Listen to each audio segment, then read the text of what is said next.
નમસ્કાર દર્શક મિત્રો, આજના ખાસ અહેવાલમાં આપ સૌનું સ્વાગત છે। આજે આપણે ખાસ વાત કરવાના છીએ જોડિયા બંદર એટલે કે બારમાસી બંદર તરીકે ઓળખાતું એક સમયનું માહોજલાલીવાળું બંદર, જેનો વિકાસ અટકી પડ્યો છે। આના કારણે ગામના સ્થાનિકોની હાલત કફોડી બની ગઈ છે। વિકાસ રૂંધાવાનું કારણ ગંદુ રાજકારણ અને તે લપેટમાં આવેલી લોકોની માનસિકતા છે।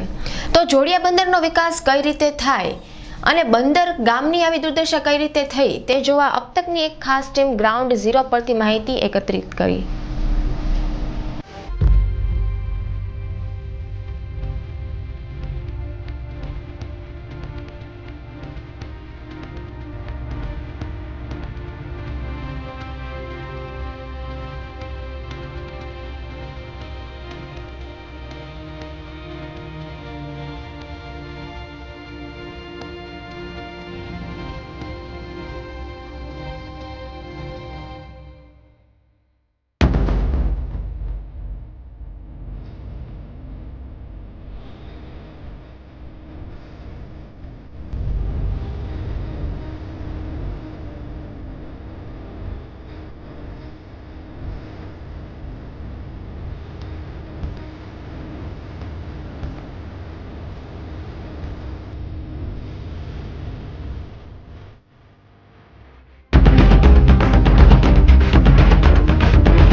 બે 2001માં આવેલા ભૂકંપ પછી જોડિયા ગામની પોસ્ટ ઓફિસ હંગામી ધોરણે એક રહેણાંકમાં ચાલુ કરી દીધી હતી, જે આજ સુધી તે જ જગ્યાએ કાર્યરત છે। તો જાણીએ અમારા સંવાદદાતા પાસેથી ખાસ અહેવાલ।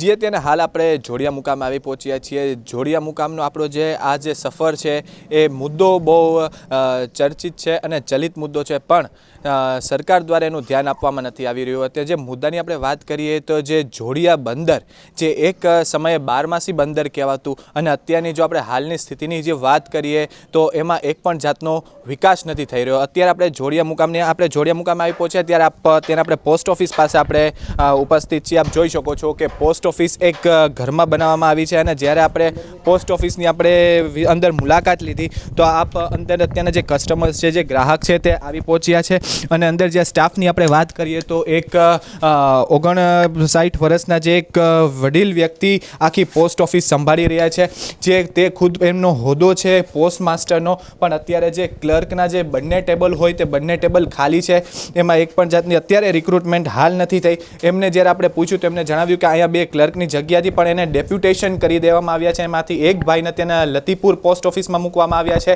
અને જે બીજા ભાઈ છે એમને રાજકોટ પોસ્ટ ઓફિસે મૂકવામાં આવ્યા છે। હવે સમસ્યા અહીંયા એવી છે કે એક વડીલ વ્યક્તિને જ્યારે 3 ટેબલ સંભાળવા પડે ત્યારે થોડીક એને તકલીફનો સામનો કરવો પડે છે અને આ બાબતે જ્યારે આપણે જોડિયા પોસ્ટ ઓફિસમાં વાત કરી તો એમને જણાવ્યું કે અહીંયા બધી તમામ સુવિધા જે પોસ્ટ ઓફિસમાં દેવામાં આવતી હોય તે આપવામાં આવે છે, જેમ કે આપણે લોકો જે છે, ગ્રાહકો છે, તે પોતાના પૈસા જમા કરાવી શકે છે, તે પૈસા ઉપાડી શકે છે, IMTS કરી શકે છે। હવે આટલા નાના ગામમાં અને એક ઘરમાં જ્યારે પોસ્ટ ઓફિસ બનાવવામાં આવી હોય, પોસ્ટ ઓફિસને સ્થાપિત કરવામાં આવી હોય અને તેમાં જ એક જે વડીલ વ્યક્તિ દ્વારા આખું હેન્ડલિંગ કરવામાં આવતું હોય તો સરકારે ખરેખર આ વસ્તુને ધ્યાનમાં લેવી જોઈએ અને આમાં જે રિક્રુટમેન્ટ પ્રોસેસ છે, જે ભરતી પ્રક્રિયા છે એને ચાલુ રાખવી જોઈએ, જેથી કે જોડિયા મુકામના જે બધા ગ્રાહકો છે જે અહીંયા આવતા હોય છે એમને કોઈ પણ જાતની તકલીફનો સામનો ન કરવો પડે। અત્યારે આપ જોઈ શકો છો કે ઘણા બધા ગ્રાહકો અત્યારે ઉપસ્થિત છે અને બીજી વસ્તુ કે જ્યારે એક વ્યક્તિ દ્વારા આખું કામગીરી હાથ ધરવામાં આવતી હોય ત્યારે ઘણો બધો સમય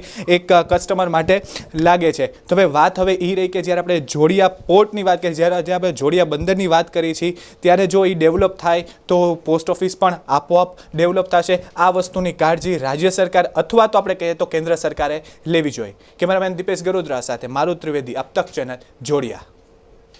આપણે સ્વચ્છ ભારત ઉજ્જવલ ભારતની વાત કરી રહ્યા છીએ ત્યારે જોડિયા ગામની આંગણવાડી અને તેની જ સામે ગંદકીથી લથપથ જગ્યા વિશે અમારા સંવાદદાતા પાસેથી જાણીએ ત્યાંની વાસ્તવિકતા।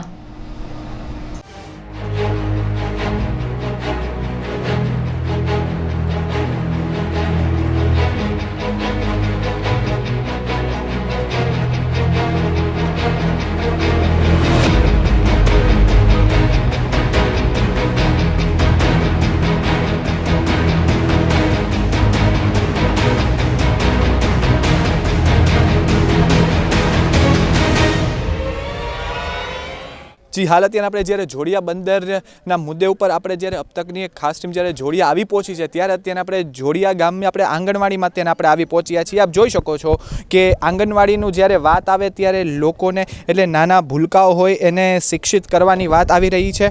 આપ જોઈ શકો છો અત્યારના નાના ભૂલકાઓ ભણી રહ્યા છે, કેમ કે આપણે કહી શકીએ કે તે આગલા ભારતના આવનારા ભારતના તે એક આપણે રત્ન કહી શકાય. પણ આપણે અત્યારના જ્યારે જોડિયાની આપણે જે વાત કરીએ આંગણવાડીની, આપ દિવાલ જોઈ શકો છો જર્જરિત હાલતમાં. આખું એક રૂમમાં આનું એક વ્યવસ્થા કરવામાં આવી છે આંગણવાડીની. જ્યારે નાના ભૂલકાઓ જે આપણે કહી શકીએ છીએ કે જે ભારતનું હવે આવનારું રત્ન છે, ભારતની આ ભવ્ય પેઢી છે. ત્યારે આપ જોઈ શકો છો આ ઘરની હાલત છે. આપણે દિવાલમાં પણ તિરાડ પાડી દેવામાં આવી છે, મીન્સ કે થઈ ગઈ છે આપણે કહી શકીએ. ત્યારે જ્યારે રાજ્ય સરકાર દ્વારા કોઈ પણ જાતની આમાં કે કોઈ પણ કાર્યવાહી કરવામાં આવી નથી. આપ નીચે લાદી જોઈ શકો છો, નીચે લાદી પણ ઉખડી ગયેલી છે. હવે આ જ્યારે આવી બધી પરિસ્થિતિમાં જ્યારે બાળકો નાના જે ભૂલકાઓ કે એ ભણતા હોય તે એક દુઃખની વાત કહી શકાય. જ્યારે આપણે ચાલુ કરીએ આંગણવાડીમાં આવનારી જગ્યામાં જ સૌથી મોટું ગાબડું જોવા મળી રહ્યું છે. ત્યાં ગ્લેઝ તૂટી ગયેલી છે. આપ જોઈ શકો છો કે આ બધી આ જર્જરિત હાલત છે, તેમ છતાં જે રાજ્ય સરકારે આમાં ધ્યાન નથી દીધું. હવે જ્યારે આપણે સ્વચ્છ ભારતની વાત કરીએ છીએ તો આંગણવાડીની બહાર જ બહુ એક હોકળો દેખાડવામાં આવ્યો. આપ જોઈ શકો છો બહુ ખરાબ હાલતમાં છે. બહુ આપણે કહી શકીએ કે ઘણી બધી ગંદકી આવે છે. એક સાઈડ નાના ભૂલકાઓ ભણી રહ્યા છે તો સામેની સાઈડ આપણે કહીએ તો આટલી ગંદકી. આપણે આનાથી કહી શકીએ કે જો આવી સામે જે પરિસ્થિતિ છે આમાંથી રોગો પણ આમાં બાળકોને થઈ શકે છે. ઘણા ખરા રોગો જે કદાચ એનું ઈલાજ પણ અશક્ય હોઈ શકે. હવે જ્યારે આપણે વાત કરી સામે એક આપણે હમણાં થોડી વાર પહેલાં જે આપણે જે જોયું આપણે દ્રશ્ય જોયું કે ઘરમાં આપણે પોસ્ટ ઓફિસ બનાવી દેવામાં આવી છે. જ્યારે આપણે ત્યાંના એક વડીલને પૂછ્યું તો એમને જણાવ્યું કે 2002ની સાલમાં જે ભૂકંપ આવેલો હતો ત્યારે આ પોસ્ટ ઓફિસને ટેમ્પરરી ધોરણે એક ઘરમાં સ્થાપિત કરવામાં આવી હતી. પણ હાલ 15 વર્ષ વીતી ચૂક્યા છે, તેમ છતાં હજી એ જ જગ્યાએ પોસ્ટ ઓફિસ રાખવામાં આવી છે. એનું કોઈ પણ ડેવલપમેન્ટ થયું નથી. આપણે જેમ જોયું કે આંગણવાડીમાં જ્યારે બાળકો ભણી રહ્યા છે એની જ એક્ઝેક્ટ સામે જે ગંદકી છે તે થઈ રહી છે. સરકાર આના ઉપર જરા પણ ધ્યાન નથી આપો. અને એક સાઈડથી આપણે વાત કરીએ તો આપણે જોડિયા બંદર ખરેખર પહેલાં જે 12માસી બંદર તો હવે જરૂર પડી છે કે એનો વિકાસ થાય, જેથી જે લોકોને જે અગવડતા થાય છે તો એમને અગવડતા ના રહે અને પૂર્ણ રૂપથી એને સવલત મળી રહે અને જોડિયાનો વિકાસ થાય તે હવે એક મુખ્ય વાત રહી છે. કેમેરામેન દીપેશ ગરોદરા સાથે મારું ત્રિવેદી, અબ તક ચેનલ, જોડિયા. જોડિયા ગામ જાણે વળતા પાણીએ ચાલી રહ્યું છે. ત્યારે જોડિયા ગ્રામ પંચાયતની વાત કરીએ તો ત્યાંની સ્થિતિ અતિ દયનીય છે. સાવ જર્જરિત હાલતમાં છે ત્યાંની કચેરી અને ત્યાંના કર્મચારીઓની શું હાલત છે તેના પર અબ તકની ટીમે પ્રકાશ પાડ્યો. જી એક વખતનું જ્યારે 12માસી બંદર જે જોડિયા કહેવામાં આવતું હતું તે સાવ અત્યારે નશ્વર કયો તેવું થઈ ચૂક્યું છે. અત્યારે આપણે જોડિયા મુકામે આવી પહોંચ્યા છીએ ને અત્યારે આપણે જોઈ શકો છો ત્યાં આપણે જોડિયા ગ્રામ પંચાયતમાં આપણે ગ્રામ પંચાયતનું જે બિલ્ડિંગ છે તે આપણે આવી પહોંચ્યા છીએ. આપ જોઈ શકો છો કે જે ગ્રામ પંચાયતનું બિલ્ડિંગ જે છે આખું અંદરથી આપણે જોઈએ તો સાવ જર્જરિત હાલતમાં છે. રાજ્ય સરકાર દ્વારા એનું એક પણ જાતની એની સંભાળ લેવામાં આવી નથી. અત્યારના જે આપણે સ્ટાફની વાત કરીએ તો માત્ર 1 કે 2 જણા આખી ગ્રામ પંચાયતમાં તેના ઉપસ્થિત છે. આપ ગ્રામ પંચાયતની આપણે જો સ્લેબની વાત કરીએ તો આપ જોઈ શકો છો કે અત્યારના હાલ બહુ મોટા ગાબડા પડી ગયા છે, જે આપણે સુવિધાની દ્રષ્ટિએ અને સુવિધાનો આપણે અભાવ કહી શકીએ. અંદર ઘણા એવા જે રૂમ છે તે ત્યાંના બંધ છે, ત્યાંના તાળું મારી દેવામાં આવ્યું છે. કેમ કે આપણે કહીએ કે અપૂરતી જે એનો સ્ટાફ છે અપૂરતો છે, જેનાથી કાર્યશૈલી એમની છે તે અટવાઈ ગઈ છે. અત્યારના આપણે રૂમમાં આપણે આવી પહોંચ્યા છીએ. આપ જોઈ શકો છો કે જે રૂમની જે દુર્દશા કેવી છે. જ્યારે વાયર છે એ આખા લટકી ચૂક્યા છે. ભલે એટલે કોકવાર કાંઈ પણ અજુગતું બને તો સીધી આમાં જાનહાનિ થઈ શકે છે. રૂમ પણ આખા જોઈ શકો છો જર્જરિત હાલતમાં રાખવામાં આવ્યો છે. સરકાર દ્વારા કોઈ પણ જાતની આમાં તકેદારી રાખવામાં આવી નથી. હવે જ્યારે આપણે જોડિયાનો જો વિકાસ જ આપણે જ્યારે કરવાની જો આપણે વાત કરીએ તો પૂર્ણ રૂપથી પહેલાં તો એમને જે ગ્રામ પંચાયત છે, જે નાના જે આપણે કહીએ એકમો જે કહેવાય એ સરકારી હોય કે પછી પ્રાઇવેટ હોય તો એને પહેલાં તો પૂર્ણ રૂપથી એને વિકસાવવા જોઈએ. ને જો એનો જો વિકાસ થશે તો જોડિયાનો આપોઆપ વિકાસ થશે. હવે આપણે જે જોડિયા ગ્રામ પંચાયત છે એમના હેડ ક્લાર્ક હરીશભાઈ જોશી સાથે આપણે વાત કરીશું અને જાણીશું કે એમને શું તકલીફનો સામનો કરવો પડી રહ્યો છે. જી, જોડિયા ગ્રામ પંચાયતના જે હેડ ક્લાર્ક હરેશભાઈ જોશી અત્યારે આપણી સાથે ઉપસ્થિત છે, તો આપણે એમની પાસેથી જાણીએ, એમની પાસેથી એ પણ માહિતી લે કે શું ચિતાર છે ગ્રામ પંચાયત જોડિયાનો. હરીશભાઈ, આપ જોડિયા ગ્રામ પંચાયતના હેડ ક્લાર્ક છો અને શું આપને તકલીફનો સામનો કરવો પડી રહ્યો છે ગ્રામ પંચાયતની જો વાત કરીએ ખાસ? જોડિયા ગ્રામ પંચાયત રાજાશાહીના વખતની જૂની રૂપાંતરિત ગ્રામ પંચાયત છે.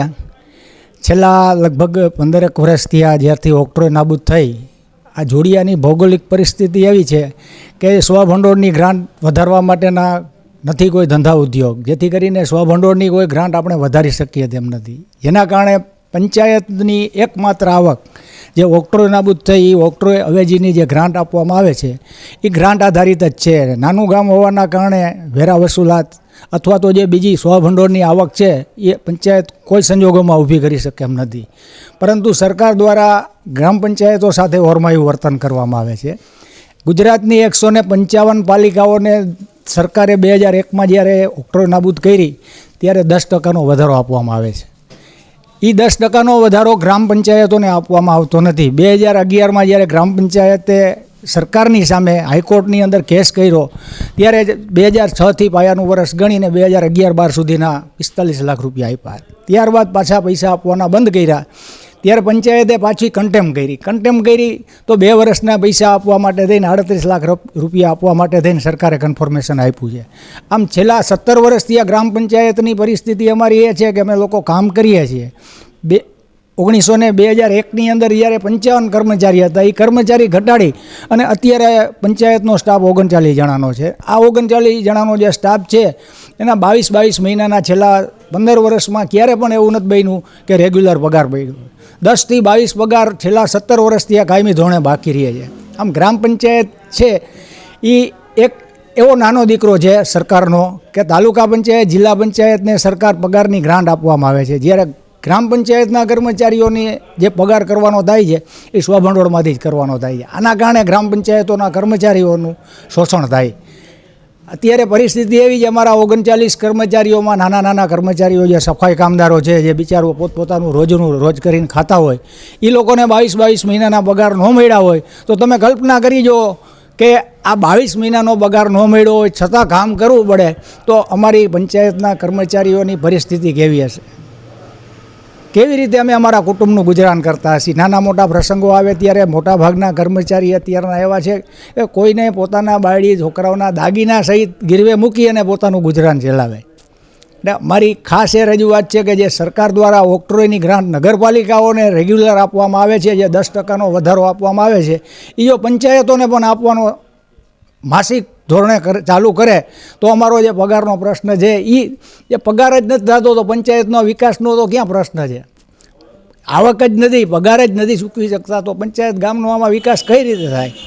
એક બાજુ સરકાર વાતો કરે છે કે સૌનો વિકાસ, સૌને સાથ, સૌનો વિકાસ. આમાં પંચાયત નાની પંચાયતો, આ જોડિયા એકની વાત નથી પણ ગુજરાતની આવી લગભગ 101 પંચાયતો છે જેના કર્મચારીઓનો પગાર ઓક્ટ્રોય ગ્રાન્ટનો 10%નો વધારો નગરપાલિકાના ધોરણે ન આપવાના કારણે થતો નથી.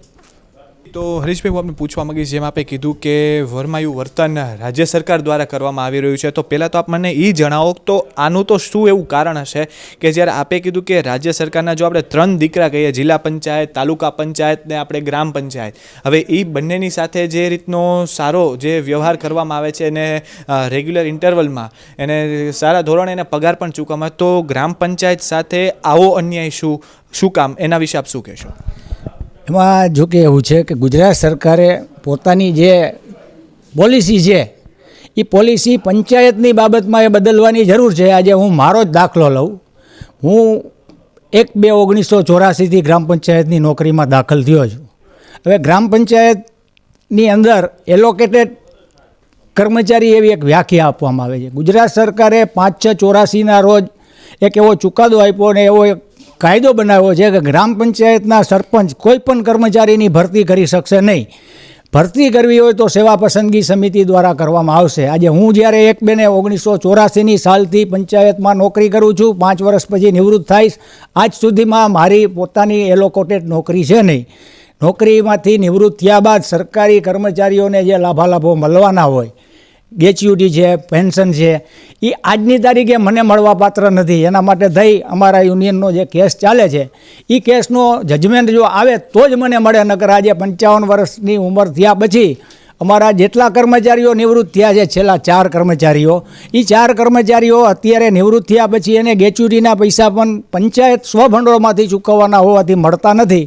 હવે માણસ નિવૃત્ત થયા પછી આ પેન્શન અને ગ્રેચ્યુટી એની માયામૂડી હોય, જો પણ એ એને ન આપવામાં આવે, એક તો પગાર બંધ થાય અને પાછળ એને પેન્શન અને ગ્રેચ્યુટી પણ ચૂકવવામાં ન આવે તો એ એના કુટુંબનું ગુજરાન કઈ રીતે કરી શકે? અને 55 વર્ષની ઉંમર પછી પોતાની આજીવિકા માટે થઈ અને કુટુંબના નિભાવ માટે થઈ અને શું કરે? એટલા માટે થઈ અને સરકારે જેમ તાલુકા પંચાયત, જિલ્લા પંચાયત, તાલુકા પંચાયત અને ગ્રામ પંચાયત સરકારના 3 માળખા છે. તો એમાં આજે ગ્રામ પંચાયતનું જે છેલ્લું માળખું છે એ નાનો દીકરો એવો ઓરમાયો છે. તો સરકારે આના માટે વિચારી અમારી પાસે ક્વોલિફિકેશન હોવા પછી પણ આજે બીજા સરકારી કર્મચારીઓને 7મો પગાર પંચ મળે છે. અમને હજી 5મો મળે. 6ઠ્ઠો અને 7મો તો ક્યારે મળશે એ નક્કી નથી, કેમ કે 5મો પગાર પંચ મળે છે એનો પગાર પણ અમને 22 મહિનાનો બાકી. તો અમને 7મો પગાર કેદી મળશે એ નક્કી નથી. હરીશભાઈ, બીજી તો હું અંતમાં તો આપને પૂછવા માંગીશ કે જોડિયાની જો અત્યારે આપણે ખાસ વાત કરીએ છીએ તો એક સમયે એ 12માસી બંદર તરીકે જાણીતું હતું અને હાલ અત્યારના એનો વિકાસ સાવ રૂંધાઈ ગયો છે. તો શું આપના મતે, આપ ગ્રામ પંચાયતના હેડ ક્લાર્ક છો, તો આપના મતે શું એવું લાગી રહ્યું છે કે જે જોડિયાનો વિકાસ હજારે જે અટકાઈ ગયો છે એના કારણે આ બધી સમસ્યા ઉદ્ભવિત હોય? ચોક્કસ. જો જોડિયાનું બંદર વર્ષો જૂનું, રાજાશાહીના વખતનું, આ બંદર જો આજની તારીખે ચાલુ હોત તો અહીંયા ધંધા ઉદ્યોગ આવ્યા હોત, ગ્રામ પંચાયતના સ્વભંડોળની આવક વધી હોત. બંદર બંધ થવાના કારણે જે વર્ષો જૂની અમારે રાજાશાહીની ટ્રેન હતી એ પણ બંધ થઈ ગઈ, જેના કારણે અમારી ભૌગોલિક પરિસ્થિતિ એવી છે, ખૂણાનું ગામ છે. કોઈ ઉદ્યોગ ધંધાવાળા આવે તો મોટો પ્રશ્ન ટ્રાન્સપોર્ટેશનનો થાય. જો રેલવે હતી તો ઉદ્યોગ અહીંયા ઉદ્યોગ પડ્યા પછી એને ટ્રાન્સપોર્ટેશનનો ખર્ચ છે એ ભોગવી શકાય એમાં. તો હવે અત્યારે પરિસ્થિતિ એવી છે કે જોડિયા ગામની અંદર કોઈ ધંધા ઉદ્યોગવાળા એટલા માટે આવવા માટે રાજી નથી કે એક તો બંદર નથી, બીજું ટ્રેન નથી. મોટા ભાગે હવે અહીંયા તાલુકા લેવલની જે તાલુકા પંચાયત, જિલ્લા પંચાયત, મામલતદાર ઓફિસ એ બધી બહાર લઈ જવા માગે સરકાર. આના હિસાબે જો બંદર ચાલુ થાય જોડિયાનું તો 100% જોડિયામાં ધંધા ઉદ્યોગ આવે, જોડિયાના ગ્રામ પંચાયતની સ્વભંડોળની આવક વધે. આના માટે થઈ અને સરકારે ખરેખર કાંઈક વિચારવાની જરૂર હોય એવું મારું મંતવ્ય છે. નહીં તો અમારા કર્મચારીઓનું તો છેલ્લા 17 વર્ષથી આ શોષણ થાય છે અને કાયમ ધોરણે થતું રહેશે. અને હવે કર્મચારીઓને એમ સમજો ને કે સહનશીલતાની હદ છે. હવે કર્મચારીઓએ ગાંધી ચીધિયા માર્ગે ફરજિયાત જવું જોશે, કેમ કે આ પગારનો પ્રશ્ન અમારો છેલ્લા 17 વર્ષથી આમને આમ ચાલુ છે. હવે સરકાર દ્વારા જો આ અંગે કાંઈ નિર્ણય લેવામાં નહીં આવે તો અમારે ના છૂટકે જોડિયા ગ્રામ પંચાયતના કર્મચારીઓને ગાંધી ચીંધિયા માર્ગે જઈ આના માટે જલદ આંદોલન આપવું પડે. એના સિવાય બીજો કોઈ અમારી પાસે રસ્તો નથી. હરીશભાઈ, કંડલા પોર્ટની જો વાત કરીએ તો કંડલા પોર્ટ એવું કોઈ કુદરતી બક્ષિસવાળું નથી, જ્યારે જોડિયા કુદરતી બક્ષિસવાળું છે. કુદરતની આપેલો એક આપણે કહો કે એક તોહફો કહી શકાય, એક ગિફ્ટ કહી શકાય એ રીતે છે. તો આપના દ્વારા કે આપના ગ્રામજનો દ્વારા કોઈ એવી રાજ્ય સરકારને રજૂઆત કરવામાં આવી છે કે જે ખરેખર કંડલા પોર્ટની અત્યારે જે રીતની સ્થિતિ છે, આટલું વિકસી ગયું છે, તો હવે જોડિયાને ખરેખર વિકાસ થવો જોઈએ. એનું એકમાત્ર એ પણ કારણ છે કે કંડલા કરતાં જે જોડિયા બંદર છે એ પરિપૂર્ણ છે. તે વિશે શું કહેશો? કંડલા એક કૃત્રિમ બંદર છે જ્યાં વર્ષની અંદર 2 થી 3 વખત ડ્રિલિંગ કર્યા પછી જ એ બંદર ચાલુ રહે છે. જ્યારે જોડિયા બંદર છે અમારું 12માસી ખુલ્લું બંદર છે. એક વખત જોડિયા બંદરની ખાડીમાંથી માત્ર એક વખત ડ્રિલિંગ કરવામાં આવે તો અહીં અમારે ખાલી 2 જ કિલોમીટર, જેને હંસતલ બંદર કહેવામાં આવે છે, હંસતલ બંદરની ખાડી એવડી મોટી છે. વર્ષો પહેલાં સરકારે અહીંયા એના માટે થઈ અને એક ઇલેક્ટ્રિક પાવર ઉત્પન્ન કરવા માટેના પ્રોજેક્ટનું સર્વે કર્યું હતું અને એ સર્વેમાં એવા રિપોર્ટ આવ્યા હતા કે જો અહીંયા ઇલેક્ટ્રિક પાવર ઉત્પન્ન કરવામાં આવે તો ગુજરાત નહીં પણ ગુજરાતની આજુબાજુના 3 રાજ્યને વીજળી પૂરી પાડી શકાય. આવડો મોટો પ્લાન અહીંયા પડી શકે એમ છે. પણ માત્ર ને માત્ર કચ્છનો વિકાસ કરવા માટે થઈ અને કંડલાને કૃત્રિમ બંદર બનાવી, જો જોડિયા બંદરનો વિકાસ કરવામાં આવે તો એનો મોટો ધક્કો કંડલાને પડે એમ હોવાના કારણે અમારા ધારાસભ્ય, સંસદ સભ્ય, અમારા ગામના આગેવાનો આ બધાએ વારંવાર છેલ્લા 25 વર્ષથી આ વારંવાર રજૂઆત કરી હોવા છતાં આજ દિવસ સુધી બંદરને, અમારા જોડિયાના બંદરનો વિકાસ તો ઠીક છે, માત્ર એક ડ્રિલિંગ કરવાનો જો પ્રશ્ન છે એ પણ હલ થતો નથી. એક જમાનાની અંદર જોડિયાની અંદર 2,000 થી 2,500 વાણ હતા, અત્યારે એક પણ વાણ નથી ને જે છે એ લોકોને પોતાના ધંધા કરવા માટે થઈને બીજા બંદરનો આશરો લેવો પડે છે. તો બંદર જો ખરેખર બંદર જોડિયાના બંદરનો વિકાસ થાય તો 100% જોડિયાનો વિકાસ થાય એમ છે. જી, આપણે જે રીતે જોયું કે જે ગ્રામ પંચાયત, જોડિયા ગ્રામ પંચાયતના જે હેડ ક્લાર્ક છે હરીશભાઈ જોશી, તેમને જણાવ્યું કે જ્યારે જોડિયા બંદરનો જો વિકાસ થશે તો એક આખું સ્વભંડોળની રચના થશે. જ્યારે સ્વભંડોળની રચના થશે ત્યારે ગ્રામ પંચાયતના જે 22 મહિના સુધી જે બાકી રહેલા પગાર છે એની ચૂકવણી થશે. એમને એક બહુ સારી વાત એ પણ જણાવી કે જોડિયા બંદરનો જો વિકાસ થાય પણ અત્યારે વિકાસ નથી કરવામાં આવ્યો તે એક મેલું રાજકારણ કહી શકાય. કારણ કે એમને કચ્છનું જે કૃત્રિમ આપણે બંદર જે કંડલા કહી શકાય, જે ખરેખર કુદરતી રીતે પરિપૂર્ણ નથી, અને જ્યારે આપણે જોડિયાની વાત કરીએ તો કુદરતી રીતે પરિપૂર્ણ બંદર છે, તેમ છતાં એનો વિકાસ કરવામાં નથી આવ્યો અને એના બદલામાં કંડલાનો વિકાસ થયો છે. તો હવે ગ્રામજનોનો એક જ અવાજ છે કે રાજ્ય સરકાર દ્વારા અથવા તો કેન્દ્ર સરકારના જે અધિકૃત કાર્યક્ષેત્રમાં આવતું હોય તેવા જોડિયા બંદરનું વિકાસ થાય. વિકાસ થશે તો જોડિયા ગામના જે કોઈ પ્રશ્ન છે તેનું ત્વરિત નિર્ણય થઈ શકશે. કેમેરામેન દીપેશ ગરોદરા સાથે મારુત ત્રિવેદી, અબતક ચેનલ, જોડિયા. જોડિયા ગામની જાહો જલાલી વખતે ત્યાં એક રેલવે મથકની સ્થાપના થઈ હતી. જ્યારે અબતકની ટીમ તે જગ્યાએ પહોંચી તો એક એવો ચિતાર સામે આવ્યો જેના કારણે, અને તે પણ એક કારણોમાંનું એક કારણ છે જોડિયા બંદરના વિનાશનું.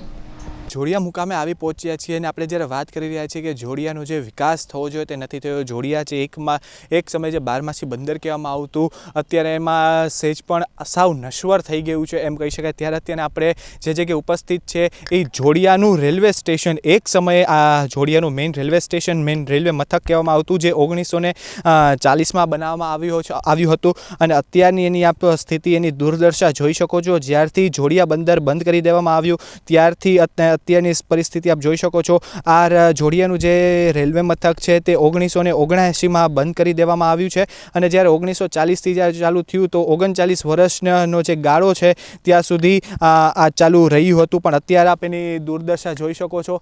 અત્યારના આ જગ્યા ઉપર જે રેલવેની માલિકીની કહી શકાય એ જગ્યા ઉપર અત્યારના કપાસ વાવવામાં આવ્યો છે. એનું એકમાત્ર કારણ એ છે કે જે પ્રજા છે એને જે વિકાસ થવો જોઈએ તે નથી થયો.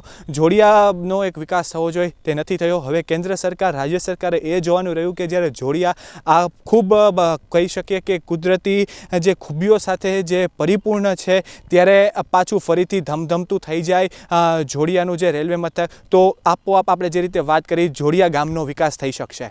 કેમેરામેન દીપેશ ગરોદરા સાથે મારુત ત્રિવેદી, અબતક ચેનલ, જોડિયા. નિયત સમય પર એસટી બસ ન આવે તો તે જોડિયાનું બસ સ્ટેન્ડ જ કહેવાય. સ્થાનિકો અને બહારગામ ભણતા વિદ્યાર્થીઓએ ભોગવવી પડે છે ઘણી હાલાકી. આ વિશે જાણીએ વિસ્તૃતમાં અમારી ટીમ પાસેથી, જે જોડિયા ગામ અને જોડિયા બંદરનો ચિતાર લઈ રહેલી છે. જી, જ્યારે ખાસ કરીને આપણે જોડિયાની વાત કરી રહ્યા છીએ, જોડિયા એટલે એક સમયનું બારમાસી બંદર. અત્યારે આપ જોઈ શકો છો કે જોડિયા સાવ જર્જરિત હાલતમાં થઈ ચૂક્યું છે, જર્જરિત હાલત એની થઈ ચૂકી છે. ત્યારે આપણે જોડિયાના બસ સ્ટેશનમાં આવી પહોંચ્યા છીએ. આપ જોઈ શકો છો કે આ જોડિયાનું બસ સ્ટેશન છે. જ્યારથી જોડિયા બસ સ્ટેશન બનવામાં આવ્યું ત્યારથી આવી જ હાલત છે. આ કોઈ પણની નિગરાની હેઠળ છે નહીં. ત્યારે આપણે બીજી સમક્ષ આપણે જ્યારે જોડિયા બસ સ્ટેન્ડની આપણે જે જમણી તરફ જોઈએ તો ત્યાં શૌચાલય રાખવામાં આવ્યું છે બહેનો અને ભાઈઓ માટે, પણ એ પણ આપ જોઈ શકો છો કે તે પૂર્ણરૂપથી સુરક્ષિત નથી. કે જ્યારે આપણે સ્વચ્છ ભારતની વાત કરી રહ્યા છીએ ત્યારે કયા ગાઈડલાઇન્સ હોય છે, એવા કેવા નીતિ નિયમ હોય છે, એ પ્રમાણે જે રીતનું બાંધકામ કરવામાં આવે તે નથી કરવામાં આવી રહ્યું.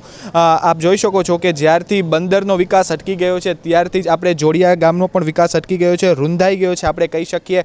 જ્યારે બીજી બાજુ આપણે વાત કરીએ તો જોડિયા બસ સ્ટેશનમાં એક ખાસ સમયપત્રક રાખવામાં આવ્યો છે. એ સમયપત્રક આપ જોઈ શકો છો. જ્યારે ગામના લોકોને પૂછ્યું તો એ પણ ગામના જે લોકો છે, ગામની જે આવામ છે, એમના સ્વખર્ચ ખર્ચા કરવામાં આવ્યો છે, પણ આમાં જે નિયત સમય જે જાહેર કરેલો જે સમય છે તે સમય પર બસ આવતી પણ નથી અને તે સમય બસ જતી પણ નથી. તે એક મોટી સમસ્યા છે. બીજી વસ્તુ એ પણ છે, જ્યારે જોડિયાથી જે આવતા વિદ્યાર્થીઓ હોય છે કે એને જામનગર કે કોઈ પણ જગ્યાએ જવું હોય તો તેને નિયત સમયે બસ નથી મળતી, જેના કારણે એનો પણ ખુદનો પોતાનો વિકાસ અટકી રહ્યો છે. અને બીજી સાઈડ આપણે જોઈએ તો બાજુમાં કંટ્રોલ રૂમ છે તે પણ બંધ હાલતમાં છે, ત્યાં તાળું લગાવી દેવામાં આવ્યું છે. આ બાબતે પણ એસટી વિભાગની કોઈ તકેદારી રાખતું નથી. હવે આવી જે વિષમ પરિસ્થિતિમાં જે લોકોનો સામનો જે કરવો પડી રહ્યો છે તે ખરેખર આપણે દયનીય કહી શકાય. ત્યારે આપણે અત્યારના અહીંના જે એક સ્થાનિક વ્યક્તિ છે, આપણે એમને પૂછીએ કે એમને શું કહેવું છે જોડિયા બસ સ્ટેશન વિશે. ભાઈ, જે રીતે જોડિયા બસ સ્ટેશનની જે હાલત છે, જર્જરિત હાલત આપ કહી શકો, તે વિશે આપ શું કહેશો? અહીંયા કોઈ છે જ નહીં. આનું એસટી તરફથી નથી કોઈ અધિકારી આવતા કે નહીં, કાંઈ નથી. આ કંટ્રોલ પોઈન્ટ ખોલતા 6 મહિના થયા, કોઈ આવતું જ નથી. અહીંયા સંડાસ, બાથરૂમ, તેની પાણી, લાઇટ, સફાઈ કોઈ ચીજ છે નહીં. બસોની ઘણા સમયમાં છે. એક યારે જામનગર જિલ્લો છે અમારો, જામનગર જવા 4 થી 5 બસો છે ખાલી. રાજકોટ માટે 15 બસો છે. ટાઈમમાં કોઈ સેટિંગ નથી કરતા. સાંજે 5 પછી એક ધ્રોલ જવા એક બસ નથી, સીધી 8 વાગે છે. તો હું આપને એ પણ પૂછવા માંગીશ, આપણે જોડિયાની જ્યારે આપણે વાત કરીએ તો અહીંયા જોડિયા મુકામે કેટલી બસ આવે છે તે વિશે આપ શું કહેશો? 58 બસો આવે છે આખા દિવસ દરમિયાન. તેમ છતાં કોઈમાં ટ્રાફિક નથી, ટાઈમિંગમાં કોઈ જાતનું સેટિંગ નથી. બીજી વસ્તુ તો એ પણ છે કે જ્યારે જોડિયાથી જે વિદ્યાર્થીઓ ભણે છે એમને કોઈ પણ કારણોસર બહાર જવાનું કે કોઈ અપડાઉન કરતા હોય તો તે લોકોને પણ મોટી સમસ્યાનો સામનો કરવો પડી રહ્યો છે, તે વિશે આપ શું કહેશો? એમાં 300-400 છોકરા છોકરીઓ છે. પાસ કઢાવવા 22 કિલોમીટર ધ્રોલ જવું પડે. અહીંયા ઓફિસ છે, રૂમ છે, ખોલીને બેસતા નથી, આગળ મોકલતા નથી માણસને. હવે આપની શું માંગણી છે રાજ્ય સરકાર પાસેથી, કે ખાસ કરીને ત્યાં જો આપણે એસટીની વાત કરીએ તો એસટી વિભાગથી ખાસમાં ખાસ કંટ્રોલ પોઈન્ટ ખોલે અને સાંજની ભાગમાં બસ જે જામનગર 6:15 આવે છે ને એ 5:30ની આસપાસ કરે. વિદ્યાર્થીઓ જે સાંજે લેડીઝ છોકરીઓ છૂટે છે, અહીંયા 40-45 છોકરીઓ કુન્નર, લીંબુડા, હડિયાણાની એક 1.5 કલાક સુધી બેસવું પડે છે. આપનું નામ જણાવો? કીર્તિભાઈ. અહીંયા 35 વર્ષથી બેસું છું, દુકાન છે મારી. તો આ હતા કીર્તિભાઈ, જેઓએ જણાવ્યું કે એને જે જોડિયાના જે લોકો છે ને ઘણી બધી તકલીફનો સામનો કરવો પડે છે અને જે વિદ્યાર્થીઓ જે ભણે છે એમને ખુદ પોતે ધ્રોલ જઈને પાસ કઢાવવા પડે છે. હવે જ્યારે આ કંટ્રોલ રૂમ ખુલી જાય તો એમને જે તકલીફ પડે છે તે ના પડે. તે બીજી વસ્તુ આપણે એ પણ જોઈ, બાજુમાં એક વોટર માટેનું, પાણી પીવા માટેનું પણ એક રાખવામાં આવી છે વ્યવસ્થા. તેમ છતાં પણ ત્યાં હજી અત્યારે એ પણ બંધ હાલતમાં આપ જોઈ શકો છો. એટલે આપણે એટલું તો કહી શકીએ કે રાજ્ય સરકાર હોય કે કેન્દ્ર સરકાર હોય, તેમની જે નિગરાની, જે સીધી નિગરાની આપણે જોડિયા ઉપરની જો વાત કરીએ તો તે નથી રાખતા. જે રહેમરાહ આપણે કહીએ તે પણ નથી રાખતા. હવે વસ્તુ એ જ છે કે ક્યારે જોડિયાનો વિકાસ થશે, ક્યારે જોડિયાના જે લોકો છે, સ્થાનિકો છે, એના જેટલા જે પ્રશ્નો છે, વિવિધ પ્રશ્નોનો ક્યારે નિરાકરણ આવશે તે હવે જોવાનું રહ્યું. કેમેરામેન દીપેશ ગરોદરા સાથે મારું ત્રિવેદી, અબ તક ચેનલ. જોડિયા ગામનું હાલ અને હજુ સુધી નાક જળવાયું હોય તો તે ત્યાંની મહિલા ઉદ્યોગ હુનર શાળાના લીધે, જ્યાં ઘણી ખરી એની પ્રવૃત્તિઓ થતી હોય છે, જેના કારણે વિદ્યાર્થીનીઓને પોતાનું હુનર દેખાડવાની તક મળે છે. જે હાલ અત્યારે આપણે જોડિયા મુકામે આવી પહોંચ્યા છીએ અને આપણે જ્યારે જોડિયા ગામની જે આપણે મુલાકાત લીધી એમાં એક સારું એવું કહી શકાય તો આના સ્થાનિકોનું કહેવું છે કે જોડિયાનું નાક એટલે અહીંની જે સ્ત્રી હુનર ઉદ્યોગ શાળા છે એ અહીંનું નાક છે. આપ જોઈ શકો છો કે બહુ સારી વ્યવસ્થા કરવામાં આવી રહી છે બહેનો માટે. ખાસ કરીને અહીંયા બધી કોમોની બહેનો ભણી રહી છે અને એક આપણે રેસિડેન્શિયલ શાળા તરીકે પણ સારું એવું નામ ધરાવે છે. બીજી વસ્તુ કે અહીંયા જે બહેનો ભણે છે એમનું કરિયર કઈ રીતે ડેવલપ થાય એવી સારી પ્રવૃત્તિ પણ આ શાળામાં કરવામાં આવી રહી છે. ત્યારે આમાં બાલ મંદિરની પણ સુવિધા સંસ્થા દ્વારા કરવામાં આવી છે. અત્યારે આપણી જોડે જે સંસ્થાના જે ટ્રસ્ટી છે અશોકભાઈ વર્મા, આપણે એમને પૂછીએ કે એમનું શું કહેવું છે. અશોકભાઈ, જે રીતે આ સંસ્થાનું નિર્માણ થયું તો પહેલાં મેં તો આપની પાસેથી એ જાણવા માગશું કે આ સંસ્થાનો આપ ઇતિહાસ જણાવો. આ સંસ્થામાં જ્યારે ગાંધીજી જ્યારે પાકિસ્તાનથી જોડિયા ઇન્ડિયા લડાઈ કરીને જ્યારે આવ્યા ત્યારે આ નૌશાળાવાળા ફૈબા કરીને રંભાબેન ગણાત્રા જે હતા તેની જોડે હતા અને ત્યારથી આ સંસ્થા અહીંયા જોડિયા આવ્યા પછી 753 રૂપિયાના ફાળામાંથી આ સંસ્થા શરૂ થઈ છે અને આ સંસ્થા શરૂમાં થોડી ગામના લોકોની અને એની ધગશ એટલી બધી હતી કે કોઈ પણ ભોગે સ્ત્રી માટેનું આ એક સારી સંસ્થા કરવી છે અને માત્ર આમાં સ્ત્રી સિવાય કોઈ રહેવાનું નહીં. અને કોઈ પણ આજની તારીખે પણ અત્યારે જોડિયામાં આ સંસ્થામાં રાત્રે 7 વાગ્યા પછી કોઈ હજી સુધી આવતું નથી ને આવવાની પણ કોઈ પણને મનાય. આ રીતે લોકોને દીકરીઓ માટે થઈને એને સારા સંસ્કાર મળે, ભણે અને આગળ વધે એના માટે થઈને એક સારી એવી સંસ્થા જોડિયામાં હાલમાં અત્યારે છે. અશોકભાઈ, હું આપને પૂછવા માંગીશ કે જે સ્ત્રી હુનર ઉદ્યોગ શાળા જે નામ આપવામાં આવ્યું છે આ શાળાને, તો હું આપની પાસે એ જાણવા માંગીશ કે હાલ અત્યારના કેટલી બહેનો અહીંયા ભણી રહી છે, શું કહેશો? 456 છે અત્યારના હાલની સંજોગોમાં. 456 છોકરીઓ ભણે છે અને 150 બાલમંદિરના 160 બાલમંદિરના બાળકો 1 થી 5 વર્ષના. આ બંને અત્યારે રેગ્યુલર છે અને એમાં સંસ્થાની જે રેસિડેન્ટમાં છે એવી 276 છોકરીઓ છે. અશોકભાઈ, જેમ કે આ જે શાળા ગ્રાન્ટીન એડ શાળા છે, તો આમાં સરકારની કેવી યોજનાનો લાભ આ શાળાને મળી રહ્યો છે, શું કહેશો? સરકારની યોજનાનો લાભ તો બીજો કાંઈ અત્યાર સુધીમાં મળેલો નથી ને અમે લેતા પણ હજી સુધી આવ્યા પણ નથી કોઈ. અત્યાર સુધીમાં માત્ર ખાલી પગાર સિવાય કાંઈ મળતું, સરકારી ગ્રાન્ટેડમાં પગાર સિવાય કશું નથી. બાલમંદિર છે તો એ અમારા સ્વ હુનરશાળા ટ્રસ્ટ દ્વારા ચાલે છે, એમાં સરકારની 1 પણ રૂપિયાની ગ્રાન્ટ નથી. બીજો એક ખાસ અને મારો અંતિમ પ્રશ્ન આપની છે કે એક વાત સામે આવી રહી છે કે શાળાની જે બાજુની જમીન છે એની પણ ટ્રસ્ટ દ્વારા માંગણી રાજ્ય સરકારને કરવામાં આવી છે, જેનાથી બહેનોને જે રમતગમત ક્ષેત્રે જો આગળ વધવું હોય તો આગળ વધી શકે, તે વિશે આપ શું કહેશો? એ વિશે આજથી 2008માં જોડિયામાં જામનગર જિલ્લાના 26મી જાન્યુઆરી પ્રસંગે નાણામંત્રી શ્રી વજુભાઈ વાળાના હસ્તે જોડિયામાં થયેલ. એ જ સમયે અહીંયા બધા કલેક્ટર સાહેબને મંત્રીશ્રીઓ બધા હતા અને એને અમે રિક્વેસ્ટ કરી અને બતાવ્યું તો એ લોકોએ એમ કીધું કે ના, અમે તમને આ જગ્યા ફાળવશું. કેમ કે અહીંયા મામલતદાર કચેરી અને તેજરી આ 2 વસ્તુ હતી એ રોડ ઉપર બારે શિફ્ટ થઈ ગઈ છે. તો એ જગ્યા જે ખાલી પડેલી છે તો એ જગ્યા અમે એ લોકોને અહીંયા સુધી કીધું કે તમે કાં અમને ભાડા પટ્ટે આપો અથવા તમે ટોકન લઈને આપો અથવા તમે જંત્રી મુજબના ભાવથી આપો તો બી અમને વાંધો નથી, પણ જો આપો તમે તો અમારા ઘરે એવા બીજા ડોનરો છે કે જે કમ્પાઉન્ડ વોલ કરી અને રમતગમતના ગ્રાઉન્ડ માટે દીકરીઓને કામ આવે. અત્યારે જે અમારું ગ્રાઉન્ડ છે એના પ્રમાણમાં સંખ્યા છે અત્યારે 300, તો 300ની સંખ્યામાં અત્યારે એ ગ્રાઉન્ડ છે તો વધારેમાં વધારે મારા અંદાજ મુજબ 30 થી 35 છોકરીઓને રોજ અમે ગ્રાઉન્ડ ઉપર રમત રમાડી શકીએ. એનાથી વધારે જગ્યા અમારા આગળ નથી. જો એ તાત્કાલિક ધોરણે જો સરકાર દ્વારા અમને આપવામાં આવે તો બધાને લાભ મળે રમતગમત માટે.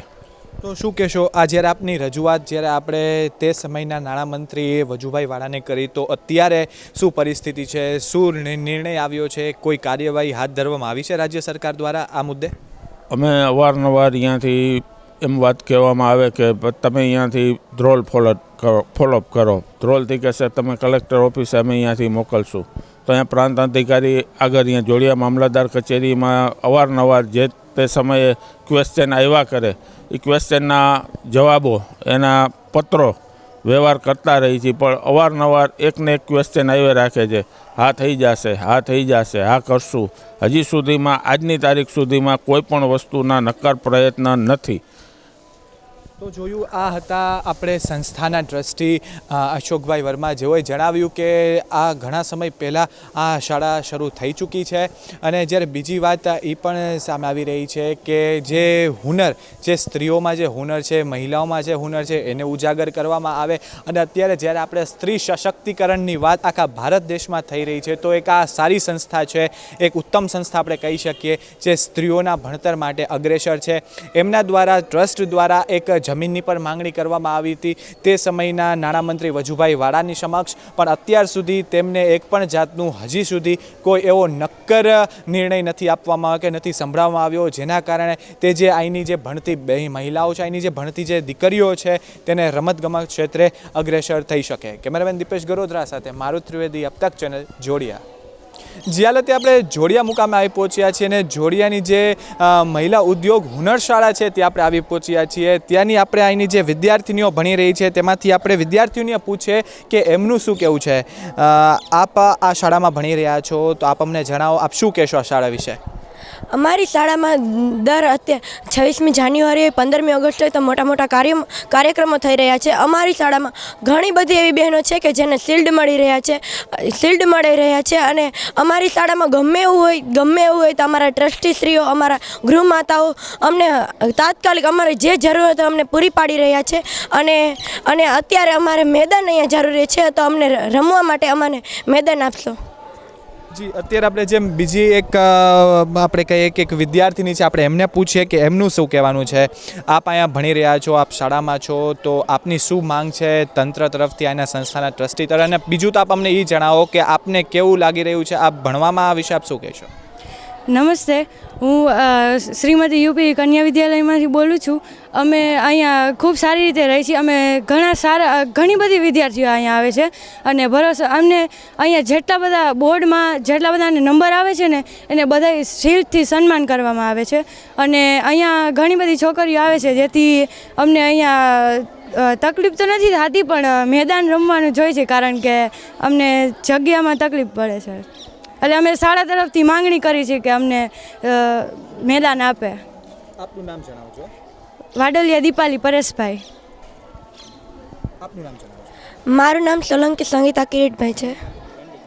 જી, તો આ હતી અહીંની જે ભણે છે તે વિદ્યાર્થીનીઓએ જેઓએ જણાવ્યું કે સંસ્થા તરફથી એમને બહુ સારો પ્રતિસાદ મળી રહ્યો છે. એમને જે રીતે એમની કોઈ પણ માંગ હોય તે પૂરી કરવામાં આવે છે. જ્યારે કોઈ પણ અહીંની જે બહેનો છે જે ઉચ્ચ માર્ગથી જ્યારે ગુણવત્તા લઈને જે સારી જગ્યા પહોંચે તો એમને શિલ્ડથી પણ સન્માનિત કરવામાં આવે છે. પણ એમની એક મુખ્ય માંગ એ છે કે એમને ગ્રાઉન્ડ મળી રહે, તો તેઓની માંગ તેઓએ પોતાના ટ્રસ્ટીશ્રીઓને પણ જાણ કરી છે કે તેમને પ્લેગ્રાઉન્ડ મળે મોટું, જેના તે પણ રમતગમત ક્ષેત્રે અગ્રેસર થઈ શકે. કેમેરામેન દીપેશ ગરોદરા સાથે મારુત ત્રિવેદી, અબતક ચેનલ, જોડિયા. જોડિયા ગામની અધોગતિ માટે ત્યાંની ગંદકી અને જોડિયા ગામને પૂરું પાડનારું ત્યાંનું પાણી સ્ત્રોત છે, જે અત્યંત ભયાનક અને ગંદકીથી ભરપૂર છે. ગામની શેરીઓ અને માર્ગો ગંદકીથી લથપથ હોય, જેના કારણે રોગચાળો ફાટી નીકળે છે. તો જોઈએ શું પરિસ્થિતિ છે. જ્યારે આપણે જોડિયાની વાત કરી રહ્યા છીએ, જોડિયાના વિકાસની વાત કરી રહ્યા છીએ, તો પહેલાં તો વસ્તુ એ જાણવાની કે જોડિયા બંદરનો વિકાસ તો થતો થશે તે પહેલાં અહીંનું જે ગામ છે, જે તેનો એને એક વિસ્તાર છે મોટાવાસ કરીને જે જાણીતું છે, પ્રચલિત છે, ત્યારે આપણે અહીંયા આવી પહોંચ્યા છીએ. આપ જોઈ શકો છો કે અત્યારના જે રીતે આની કેવી દુર્દશા થઈ ચૂકી છે, પાણી ને કચરા સાથે ભરાયેલું છે. જ્યારે આ બાબતે સ્થાનિકોને આપણે પૂછવામાં આવ્યું તો તેમને એક એવું ઉદાહરણ આપીને જણાવ્યું કે અગર અહીંયા કોઈ પણનું મરણ થાય છે કોઈ વ્યક્તિનું, તો એમને બહાર લેવા હોય તો તેમ છતાં અંદર 108 કે એમ્બ્યુલન્સ હોય કે રિક્ષા હોય તે પણ ના નીકળી શકે. આ જે કુંડી આપ જોઈ શકો છો તે વારંવાર છલકાતી રહે છે. ડ્રેનેજ સિસ્ટમનો આપણે કહીએ કે સૌથી મોટો પ્રોબ્લેમ છે. ત્યારે જે સરકારને જ્યારે સ્થાનિકો દ્વારા જે આવેદન આપવામાં આવ્યા, જે નિવેદન દેવામાં આવ્યા, તેમ છતાં રાજ્ય સરકાર કે કેન્દ્ર સરકાર દ્વારા આ વસ્તુનું હજી કોઈ ત્વરિત નિર્ણય કે કહીએ કે સચોટ નિર્ણય આપવામાં નથી આવ્યો. ત્યારે ત્યાં આપણે જે જોડિયાનું જે મોટાવાસ વિસ્તાર છે ત્યાંના આપણે એક સ્થાનિકને પૂછીએ કે એમને આ વિસ્તારમાં એવી તો કેવી સમસ્યા છે જેનું નિરાકરણ ત્વરિત ધોરણે થવું જોઈએ. જી, અત્યારે આપણે જે મોટાવાસ વિસ્તારમાં આપણે આવી પહોંચ્યા છીએ. આપ જોયું, અમે દેખાડ્યું કે આપણે જોયું કે અહીંયા બહુ ખરાબ રીતે ગંદકી ફેલાયેલી છે. અને જ્યારે એક સમયે જોડિયા બારમાસી બંદર તરીકે પણ જાણીતું હતું, જે પણ કોઈ પણ કારણોસર એ બંધ થઈ ગયું, તો આપ શું કહેશો? આ જોડિયા બંદર જે જ્યાંથી બંધ થયું ત્યાંથી આ ગામની દશા બેસી ગઈ છે.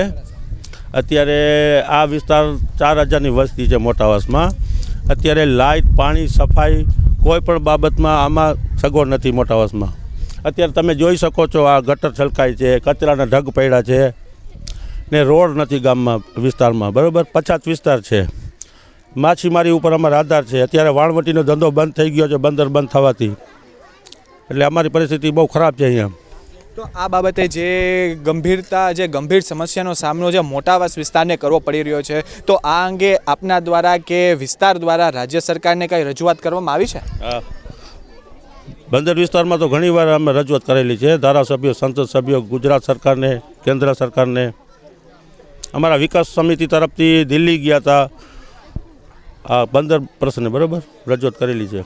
તો કેમ કોઈ નિર્ણય ન આવવાનું શું કારણ હોઈ શકે આપના મતે, જ્યારે આપ અહીંના સ્થાનિક છો, શું કહેશો? એમાં તો હવે સરકારને, કેમ કે અમારે ઊંધો ચાલે છે. જ્યારે અમારે ગુજરાતની ભાજપ સરકાર હોય તો અમારે કોંગ્રેસનો ધારાસભ્ય હોય, ને કોંગ્રેસની સરકાર હોય તો ભાજપનો ધારાસભ્ય હોય. અમે ઊંધા ચાલીએ છીએ જોડીમાં, એટલે જ અમારે વિકાસ થતું નથી. વાત એ પણ સામે આવે છે કે જ્યારે જોડિયા નગરપાલિકા હતું નહીતર કોઈ પણ ગામડું હોય તે ઉચ્ચ સ્તરીય કંઈક પ્રગતિ કરીને નગરપાલિકામાંથી તાલુકા થાય, તાલુકામાંથી જિલ્લો થાય, એ રીતે થાય. પણ જ્યારે જોડિયાની વાત કરીએ તો જોડિયા ઉલટા પાણીએ ચાલે એવું લાગે છે કે જ્યારે નગરપાલિકા હતું તો હવે ગ્રામ પંચાયત થઈ ગઈ છે. તે વિશે આપ શું કહેશો? કેમ કે આ અમારા ગામમાં કોઈ ઉદ્યોગ નથી. એક તો બંદર બંધ થઈ ગયો એટલે ગામ ભાંગવામાં છે. અત્યારે ધંધા રોજગાર કાંઈ નથી. ધંધા રોજગાર ન હોય એટલે બહાર ગામ ધંધો કરવા જવું પડે. ગામ મૂકીને જાય છે, વેપારીઓ બધા ભાગી જાય છે. એના હિસાબે જ બધું. કેમ કે નગર પંચાયતમાંથી ગ્રામ પંચાયત થઈ ગઈ અમારી. તો શું કહેશો, જ્યારે જોડિયા જ્યારે એક સમયનો જે બારમાસી બંદર કહેવાય તો એક ઉદ્યોગનું એક સારું એવું આપણે સેન્ટર કહી શકીએ, એક સ્થળ કહી શકીએ જો જોડિયા બની શકે, જો બારમાસી બંદર ફરીથી જો ચાલુ કરવામાં આવે. તે વિશે આપ શું કહેશો? આપનું કોઈ એવું ખાય આપના વિસ્તારનું કે આપણા ગામડાનું કોઈ પણ એવી ખાસ માંગ રાજ્ય સરકારને કરવામાં આવી કે ફરીથી જોડિયા બંદર છે એ ધમધમતું થાય? જોડિયા બંદર જો ફરીથી ધમધમતું થાય તો આખા તાલુકાનો વિકાસ થાય.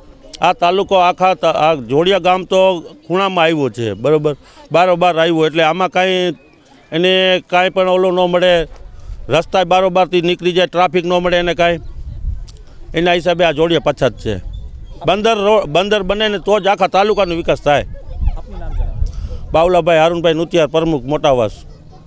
તો આ હતા બાબલાભાઈ, જેઓએ જણાવ્યું કે જો જોડિયાનો વિકાસ ત્યારે જ થઈ શકે કે જ્યારે બંદર થાય. બંદર થશે તો અહીંના જે બધા ઉદ્યોગો છે, નાના છે મોટા છે, તો ઉદ્યોગ પણ સ્થાપિત થશે, સાથે સાથે રોજગારીનું પણ પ્રમાણ વધશે. અને જે ગામડામાં કે જે નાનો એવો વિસ્તાર કહી શકીએ, જોડિયા ગામમાં જે અનેક વિસ્તારો છે જ્યાં ગંદકી સ્થાપિત છે, પ્રસ્થાપિત છે, તે હટી જશે. અને લોકોનું પહેલાં તો ગંદકી હટે એટલે આરોગ્ય સુખમય રીતે પોતાનું જીવન જે અહીંના સ્થાનિકો છે તે જીવી શકે. વાત હવે એટલી છે કે જોડિયાનો કોઈ પણ સંજોગે, કોઈ પણ રીતે જોડિયા બંદર ફરીથી ચાલુ થાય તે જ અહીંના સ્થાનિકો માટે હિતવા છે. કેમેરામેન દીપેશ ગરોદરા સાથે મારુત ત્રિવેદી, અબ તક ચેનલ, જોડિયા. જી, જ્યારે આપણે જોડિયાના વિકાસની વાત કરી રહ્યા છીએ, આપણે જોડિયાની બંદરની આપણે પહેલાં તો વાત કરીએ, પણ એ પહેલાં તો આપણે એ જોવાનું રહ્યું કે જોડિયા ગામ જે છે ત્યાંને જે આખા જોડિયા ગામને પાણી જે જગ્યાએથી પૂરું પાડવામાં આવે છે, આપણે એ જગ્યાએ આવી પહોંચ્યા છીએ. આપ એ જગ્યાની આપ દુર્દશા જોઈ શકો છો કે જરાક પણ કાંઈ પણ ઢાંકવામાં આવતું નથી અને પાણી જે રીતે લેવામાં આવે છે. ને જ્યારે આપણે આ બાબતે જ્યારે સ્થાનિકોને પૂછ્યું તો સ્થાનિકોએ જણાવ્યું કે આમાં જરાય એક પણ જાતની સુવિધા પૂરી પાડવામાં આવતી નથી ગ્રામ પંચાયત દ્વારા. ને અવારનવાર ગ્રામ પંચાયતોને આ બાબતની જે રજૂઆત કરવામાં આવી કે જે આ જે છે એને સાફ કરવામાં આવે, ઘણોય સમય થઈ ગયો અને સાફ કરવામાં આવતું નથી. બીજી એ પણ વાત સામે આવી રહી છે કે આમાંથી કોઈ પણ વ્યક્તિ દ્વારા કાંઈ પણ એવું પગલું ભરવામાં આવે કે કાંઈ પણ એક પણ રસાયણનું ટીપું જે જે હાનિકારક હોય આમાં નાખી દેવામાં આવે તો પણ કોઈને ખબર ન પડે. અને જો એવું થાય તો એ વસ્તુની જે ભોગવવાનું આવે તે અહીંના સ્થાનિકોને જ આવે. આપણે જ્યારે નર્મદાની વાત કરી છે કે લોકોને નર્મદાનું પીવાનું પાણી મળશે. હાલ થોડા સમય પહેલાં જ ભારતના વડાપ્રધાન નરેન્દ્રભાઈ મોદી સણોસરા આવ્યા હતા અને જે નર્મદા પાણીનું જે નર્મદા કેનાલનું છે ત્યાં લોકાર્પણ કર્યું હતું.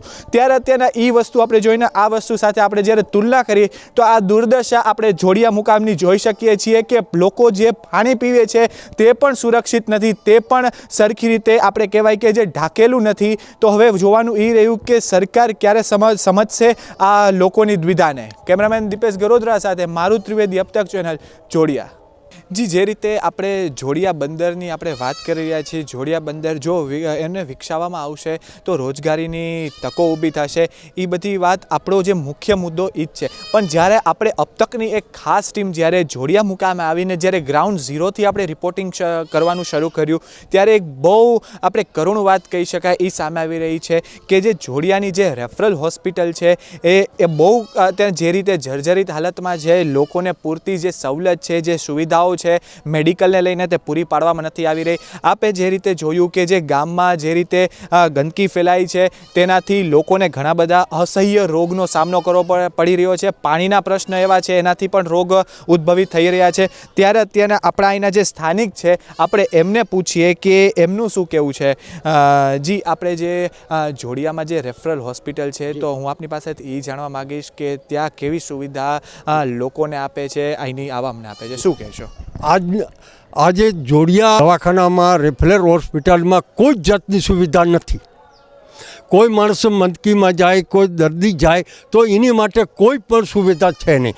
અને અહીંના પાણીની બહુ ખરાબ પાણીના હિસાબે અમારા જે કાંઈ માણસો છે એ બીમાર થાય છે, બચ્ચા મોટા. મારી એક 3 વર્ષની છોકરી છે, એના 2 ઓપરેશન પેટ ઉપર કર્યા છે, જીજી હોસ્પિટલમાં કર્યા. અહીંયા કારણ કે અમારું કામ નથી, અમારે જોજી હોસ્પિટલમાં જવું પડે છે જામનગર. ત્યાં કારણ ડબલ વાર ઓપરેશન આતરના કરી અને માન છોકરી બચી છે. અને આ અમારા વાઇફ છે, આ વાઇફને કેન્સરની ગાંઠ છે, પેટમાં ગાંઠ છે. આજે 1.5 વર્ષથી અમે દવા લઈએ છીએ તો એક ગોળી અમને કાયમની પીવાની માટે આપે છે, એનેથી ગાંઠ છે ગળી જાય. આ રીતે અમને ડૉક્ટરે દીધી. અત્યારે 2 થી 3 મહિનાથી એક ધારી ગોળી બંધ છે. અમે એને કીધું કે આને ગોળી આપો તો કે અમારી આગળ ગોળી છે નહીં, દવા નથી. તો કીધું આ મરી જશે તો કે અમે શું કરીએ. અમને કોઈ જાતની જીજી હોસ્પિટલમાંથી પણ કોઈ સારવાર મળતી નથી આજે પણ. અને હા, મારું નામ ઠાકરસિંહભાઈ ગગજીભાઈ આધ્રુજિયા મારું નામ છે. અમે દેવી પૂજક છીએ. અને આ અમારા વાઇફ છે અને અમારી આ વાઇફને આ તકલીફ છે. જી બેન, આપને એક કેન્સર છે જે પાણીના રોગથી આપને થવામાં આવી છે, શું કહેશો? પહેલાં તો આપનું નામ જણાવજો. લીલાબેન. અને આ પાણીના હિસાબે આ કેન્સરનો અસર થઈ આવ્યો એથી. હા એ ડૉક્ટર પહેલાં મને 12-13 દી દાખલ કરી, તે પછી 1.5 વર્ષ દવા ચાલુ રહી. પાછી એક ધારી 3 મહિનાથી થોડા કરી છે તો દવા નથી ગઈ. હા,